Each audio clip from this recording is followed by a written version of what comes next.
For today's fight breakdown, I have a clip of a knife attack that took place in London recently. Now, in my opinion, this is a worst case scenario because not only is the guy getting poked repeatedly, but he's on his back on the ground. Check it out.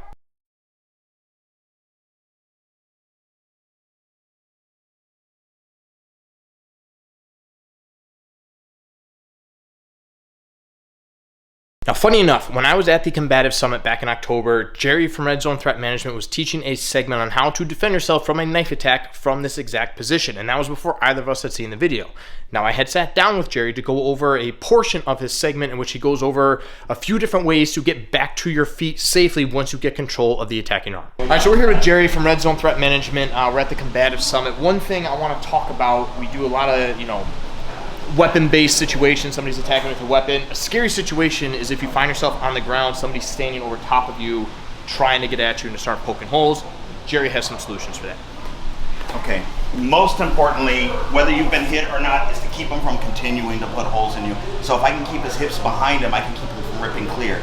In this position, he can just rip straight to the ceiling, and there's a damn thing I can do about it. But if I can keep his hips behind him, at least allows me to mitigate that until he does something that I have an option to deal with. I need to get my back off the floor as soon as I can and get to control of this. He's a big, strong guy, so if he continues to just try and regain his life and back up, I'm just gonna go with him, get the feet where I wanna go and start creating pressure, which is much easier than trying to solve this problem on the ground.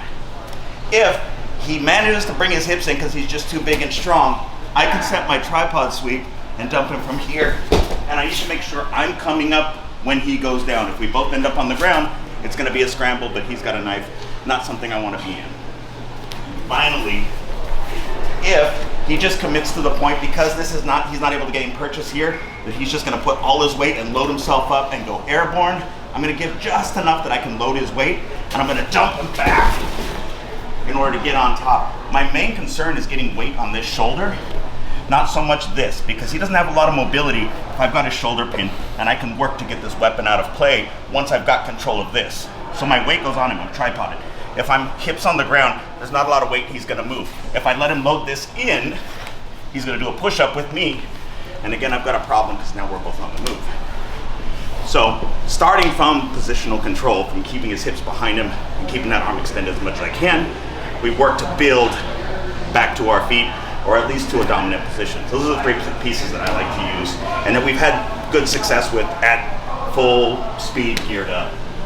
So some things I want to add on to this. Number one, how do you get control of the attacking arm? You just grab it. There is no clean-cut, specific technique to do so. You just have to do your best to get control of that arm. And once you do grab it, whether it's the actual arm itself or the material, the clothing, the jackets, whatever, you are not going to let go under any circumstances. Now, in the past, when I have talked about dealing with weapons from a self-defense perspective, one thing that I have repeatedly said is that once you get control of the attacking arm, you then want to position yourself in a manner that allows you to maintain control of the attacking arm, and then you want to look to apply as much damage as quickly as possible because, again, we need to neutralize the threat immediately. Now, in this case, if we're talking about the first option that Jerry goes over where they essentially pull you up, I would recommend that you immediately pressure in, as he says, start applying as much damage as you can. If you're looking to create some space or access some of your tools, then you are going to want to kind of work towards your back. Whether you do this through an arm drag, whether you transition to like a 2-on-1, it doesn't matter. What does matter is that you don't stand in front of them and then use that as an opportunity to access your tools. It's not the best place to do so.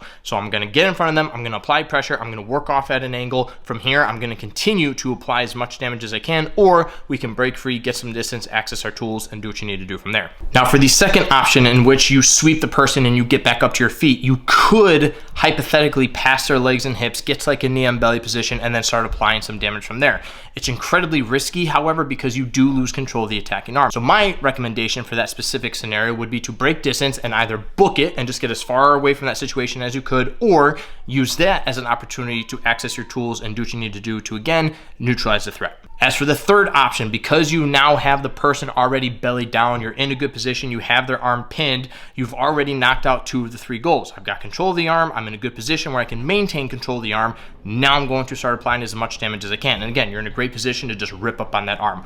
Or because they are belly down and you are on the ground, you could technically safely get back to your feet, break some distance, and again, either take off running or access your tools. Now, I will say there is a time and a place to take fights down to the ground. There is never a time and a place to be on your back on the ground in a fight, especially when a weapon is involved. So I love what Jerry's teaching here, where his main focus is once you get control of that arm, get back to your feet as quickly as possible, because once you are on your feet, that gives you not only the best ability to protect yourself, but it also gives you the best ability to fight back. Let me know your thoughts down in the comments. Let me know what you would do in a situation like this, and we'll see you on the next Fight Breakdown. Stay safe.